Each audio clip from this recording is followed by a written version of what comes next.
maybe. I wonder what decisions I could get you to make if I gave you hundreds of millions of dollars. Well, you cannot control my decisions with money. In this video, I want to take a look at a short clip from a Lex Fridman podcast where Scott Horton talks about the influence of money in politics. And Lex Fridman sort of demurs, as we see in this opening clip, and he says, well, you can't influence my opinion with money. And it goes from there in a couple of breathtaking ways. So I'll shut up and let you watch it. I'll have some other comments, of course, and then I want to know what you think about it in the comment section. Why couldn't he pick up the phone and say, hey, Putin, I need you to call the Ayatollah for me and tell him, hey, you'd like to see him lift these sunsets too, and this and that. Why? Because they framed him for treason, so he was completely unable to engage in real diplomacy with Russia, and I bet that he'd agree with me on that one too. So Lex, actually, could I just say one thing interesting? And again, I think it's going to be a later topic, and so it's going to be a provocative statement, but I think let's put it on the table. I absolutely agree with Scott. I mean, I think it was a travesty that the accusations against Donald Trump as a Russian agent. I mean, completely debunked, but I think it paralyzed his presidency for two and a half years. I agree with Scott. The idea that you would accuse the president of the United States of being a foreign agent for Vladimir Putin, I think is unfounded. And I thought at the time disgraceful, and I thought it was really important. I think Scott did really good work in debunking that. Oh my God, so much to talk about there. Just because Donald Trump, because it was not provable that he was a literal Russian agent like Boris and Natasha, does not wish away the plausibility of it, right? Part of the reason why it took so much traction and overshadowed his first term as a president is how plausible it seemed. So you can clutch your pearls and you can talk about, how they framed him for treason. Listen. There's a lot of sane washing going on. There's a lot of rewriting history here.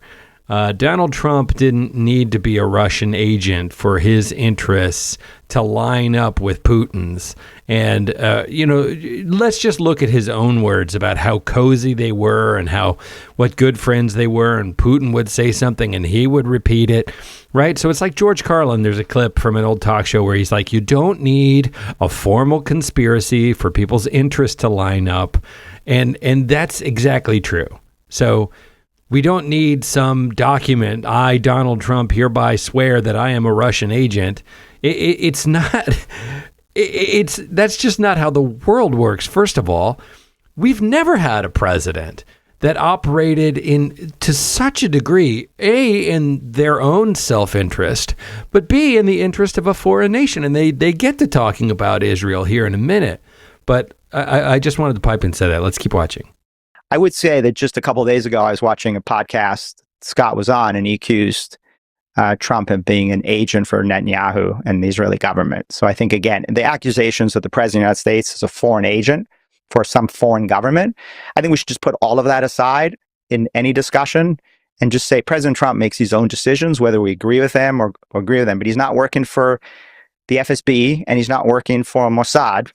President Trump makes his own decisions based on American national security. Donald Trump makes his own decisions based on the interests of Donald Trump. I don't believe for a second that he gives a rat's ass about national security, except for how it directly affects him. If he did, he wouldn't have appointed incompetents like Pete Hegseth and the rest of the clown car crew to these critical, right? He had competent generals, however you felt about their political alignments. However you feel about Bill Barr, you can't argue that Bill Barr is an incompetent lawyer, right? Bill Barr is competent. I vehemently disagree with his worldview, but, competent. Now it's just the cuckoo clown show of like, who can kiss the best ass? But this guy is not, they keep talking about him like he's a leader. Like he's a leader. The man is not, there's not a leadership bone in his body. He's a terrible businessman. He's a terrible leader. He's a malignant narcissist, and on and on and on. No, I was making a point. That's hyperbole making a point. But he did. In fact, could you Google this for me? Because I always forget exactly how many hundreds of millions of dollars that he took from Sheldon Adelson and Miriam Adelson. Who are Americans, by the way. Who are Americans, who Sheldon Adelson said his only regret in life is that he served in the American army instead of the IDF, and said America should nuke Iran in order to get them to give up their nuclear weapons. He said, I have one issue, Israel. And they gave Trump hundreds of millions of dollars over 3 campaigns. That's not just a geez. I really hope you'll think of me in the future. Scott, first of all, a couple of things. So one, there's a lot of people that are friends with Trump and try to gain influence. I believe that Trump is an American, is making his own decisions. Let's, for the purpose of this conversation, just focus on that and see what are the right decisions and what are the wrong decisions. And maybe, I wonder what decisions I could get you to make if I gave you hundreds of millions of dollars. well, me personally, you couldn't give me it doesn't matter. I couldn't even get you. I couldn't get you to drop in on a vert ramp or nothing for $100 million. Nothing. You cannot control my decisions with money. Bullshit. Excuse me. Bullshit. Oh shit. I'm sorry. I something stuck in my throat there. What I was trying to say is bullshit. It's the American system, Lex. That's how it works. It's money. I appreciate right? it. Yeah. We can go down It's that the same if we were talking about Archer Daniels Midland Company throwing hundreds of millions of dollars around. They get policies based on their hundreds of millions of dollars. The squeaky wheel gets the grease, right? All that. Yeah.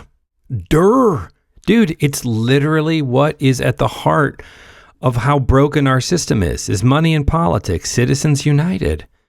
So you can point to the bad actors and the religious fundamentalists and the white nationalists and on and on and on and on. There's no shortage of people with anti-American agendas. But the core of it is the fact that there is unrestricted dark money allowed in our politics. Yeah, the lobbying. Yeah. They're buying influence. That is how it works. It's flabbergasting to me that Scott Horton has to sit here with a straight face and explain that as if to a child. So, Lex, I think you're right. I mean, I think Elon Musk spent, $400 million to helping Trump get elected. And obviously, there are a number of philanthropists. I think clearly his son, Don Jr., has had a lot of influence in who gets elected in these positions in the Pentagon, NSC. I think Tucker Carlson has had a lot of influence. So I think, as you say, he surrounds himself with people who have certain ideas, ideologies, policies. The president makes his own decisions. I just want to touch on just one thing, because I don't want to leave this alone, just out of respect for the victims of Iran-backed terrorism and hostage-taking and assassinations since 1979. This is the regime that took hostages in 79, took our diplomats hostage.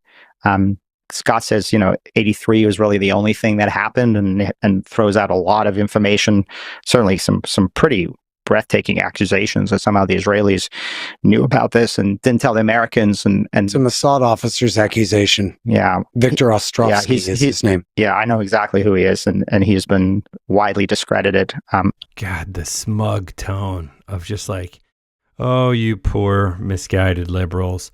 The very idea that Israel would have intel that they didn't communicate to the United States in an immediate and forthright and open-handed way. I mean, the very idea that Israel wouldn't be forthcoming with their... Come on.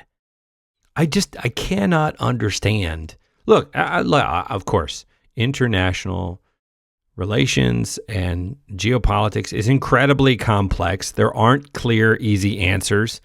The vast majority of the time, if it was an easy job, then anyone could do it, right? But they err on the other side of making it sound like, guys, okay, liberals, sit down for a second, take a breath. You're adorable that you care so much, but you really don't understand it. It's fairly straightforward, right? There are good guys and there are bad guys, and we are the good guys, and the bad guys are lying to us, and you need to kind of quit resisting. It's just absolutely infuriating to me, especially when they talk about it in a kind of a calm, reasonable sounding way like this dude is doing.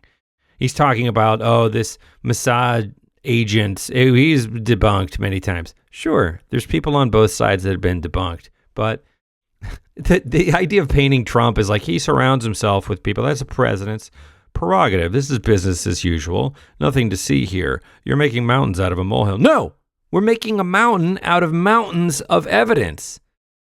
January 6th. January 6th. I mean, let's just pick the great big gleaming top of the iceberg. And, and everybody's like, well, that was overblown. It was debunked. And there were a false flag. Come on. If we're going to get through this to some reasonable sense of functioning America on the other side, we have to start looking at things with reasonable, clear, open eyes. And when Lex Fridman suggests, well, money can't influence my decision making. Come on, dude.